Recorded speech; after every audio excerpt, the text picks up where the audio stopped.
Assalamualaikum warahmatullahi wabarakatuh. Salam dan bahagia Bapak dan Ibu Guru Penggerak. Berjumpa kembali dengan saya, Lia Indra Dwi Apriani, CGP Angkatan 11 dari SMA Negeri 2 Rengat, Kabupaten Indragiri Hulu, Provinsi Riau. Saya akan memaparkan tentang koneksi antar materi pada modul 2.1, yaitu pembelajaran berdiferensiasi. Apa itu pembelajaran berdiferensiasi? Pembelajaran berdiferensiasi adalah metode pengajaran di mana guru menerapkan berbagai cara yang berbeda untuk memenuhi kebutuhan individu setiap siswa sesuai dengan karakteristik, tingkat kemampuan, serta minat dan gaya belajar siswa. Artinya, pembelajaran berdiferensiasi adalah pembelajaran untuk mendukung semua murid di kelas kita. Ingat, semua murid adalah unik. Dia memiliki kelebihan dan kekurangannya masing-masing. Begitu pula dengan minat, gaya belajar, kebiasaan, pola pikir, kemampuan literasi, dan lain-lain. Pasti berbeda kan?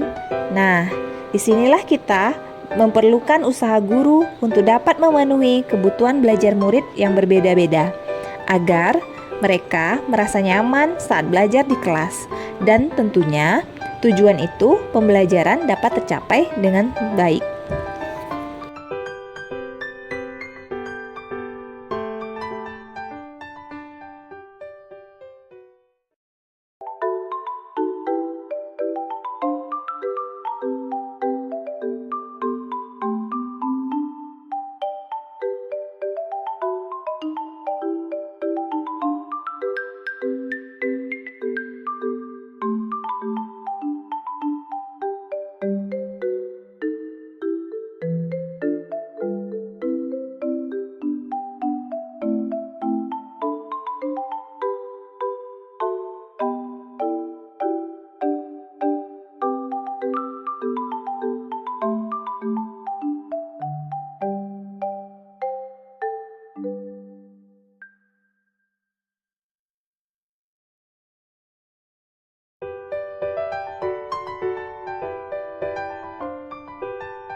Bagaimana cara untuk dapat melakukan pembelajaran berdiferensiasi di kelas? Agar dapat melakukan pembelajaran berdiferensiasi, guru harus memiliki yang pertama, memahami tujuan pembelajaran, yang kedua, mengetahui dan merespon kebutuhan belajar murid, yang ketiga, menciptakan lingkungan belajar yang mengundang murid untuk belajar, yang keempat, melakukan manajemen kelas yang efektif, dan yang kelima, melakukan penilaian berkelanjutan. Berkaitan dengan kebutuhan belajar murid, guru harus memahami 3 aspek berikut. Pertama, yaitu kesiapan belajar murid atau readiness. Yang kedua, ada minat murid. Dan yang ketiga, profil belajar murid. Sekarang kita akan membahas tentang kesiapan belajar murid, di mana mengharuskan guru untuk menilai pengetahuan awal dan menentukan apa yang telah murid ketahui dan di mana murid berada. Selanjutnya yaitu minat murid. Minat setiap anak pasti berbeda-beda. Minat adalah salah satu motivator penting bagi murid untuk terlibat aktif dalam proses pembelajaran. Selanjutnya ada profil belajar murid, yang mana di situ ada lingkungan, budaya, gaya belajar, dan kecerdasan majemuk. Sekarang, kebutuhan belajar murid dapat kita identifikasi berdasarkan cara-cara berikut ini. Yang pertama, mengamati perilaku murid. Yang kedua, mengidentifikasi pengetahuan awalnya. Yang ketiga, mereview dan melakukan refleksi terhadap praktik pengajarannya. Yang keempat, berbicara dengan guru murid sebelumnya. Dan yang kelima ada membaca rapor murid di kelas sebelumnya. Dan yang terakhir, yang keenam, menggunakan berbagai penilaian dan diagnostik. Selanjutnya strategi untuk mendiferensiasikan pembelajaran, yaitu yang pertama diferensiasi konten, yang kedua diferensiasi proses, dan yang ketiga diferensiasi produk. Sekarang kita akan membahas tentang diferensiasi konten, di mana strategi untuk mendiferensiasi pembelajarannya yaitu berkaitan dengan apa yang akan kita ajarkan seperti materi, konsep, atau keterampilan yang perlu dipelajari berdasarkan kurikulum. Selanjutnya, masih diferensiasi konten. Di sini kita mendiferensiasikan konten bisa dilakukan dengan membedakan pengorganisasian atau format penyampaian, bukan mengubah atau menurunkan standar kurikulum.